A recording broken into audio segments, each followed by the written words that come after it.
Kumusta mga kaibigan sa Velor Channel? Ngayon, ipapakita ko paano ayusin ang error, i-format ang drive bago gamitin sa Windows 10. Halimbawa, hindi gumagana ang aking drive E. Para ayusin ito, kailangan kong buksan ang command prompt. Heto. Ilagay ang mga sumusunod na utos, chkdsk, pangalan ng drive, sa akin E. Dalawang tuldok, space, /F.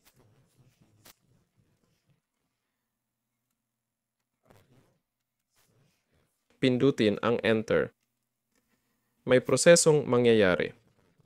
Pagkatapos, ilagay ang utos na ito, chkdske, dalawang tuldok, /R. Pindutin ang Enter at dapat maayos na ito. Yun lang. Ako si Velor. Mag-like at mag-subscribe sa channel. Sana maganda ang buhay nyo. Good luck sa lahat. Paalam sa inyo.